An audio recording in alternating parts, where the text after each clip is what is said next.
Hey, welcome back to another example where we're going to use u substitution to solve an integral. In this case, this integral has a natural logarithm, and that is an indicator for us that we might want to use u substitution. So we're going to try it, and in these problems that have a natural logarithm, we're going to set our substitution of u to the logarithm itself, so the thing that's inside the brackets. So that is what we're going to define as u. So we'll write this over here. U is just going to be equal to e to the power of x.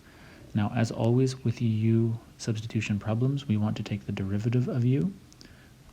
So we have du dx, and the derivative of e to the x, this is kind of funny, is just always e to the x. That doesn't change. And then what we also want to do is we want to isolate for dx. So we're going to have dx is just going to be equal to du over e to the x, simply rearranging this formula right here. So now that we have that stuff, let's make the substitution here for e to the x, but just inside the natural logarithm, not this one out here. So we're going to write this as the integral of e to the x times the ln of u, and we have a substitution here for dx as well. Dx is equal to du over e to the x, so we can write that. It's equal to du over e to the x.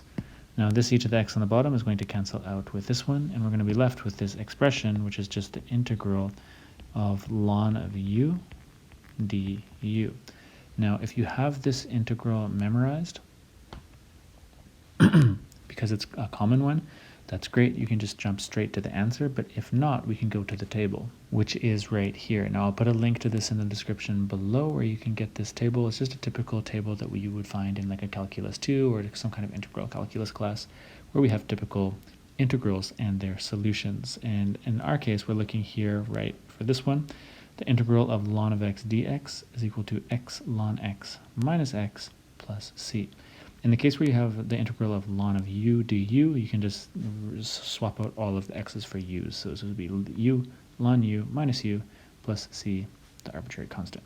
So we're just going to write this down on the next line. So the integral of ln of u du is just equal to u times ln of u minus u plus c. Now this is the solution to the integral of ln of u du, but you were given the problem in terms of x, and actually the solution that you're looking for. Now, this is all in terms of u, but the original problem was in terms of x, and so that's what we want to get back to. So we're just going to have to substitute every time we see u here for our expression for u, which happens to be e to the power of x. So we can just swap these out. So we have e to the power of x times ln of e to the power of x minus e to the power of x plus c. And if you really want to clean that up a little bit, we can pull out one of the e to the x's, so it's just going to be e to the x times ln of e to the x minus 1, and all that plus c, our arbitrary constant. And this is going to be the solution to the problem that we originally started with. And we're able to find that by simply taking a substitution of what's inside the natural logarithm, or like the natural logarithm itself, swapping that for u, taking the derivative of that u, reorganizing it so we can isolate for dx, throwing all that back into the equation, proceeding with the integral, and then not forgetting to put it back in terms of x, and not trying to give the answer in terms of u, which would not really be correct. So there you go. I hope that video helped, and I'll see you in the next one.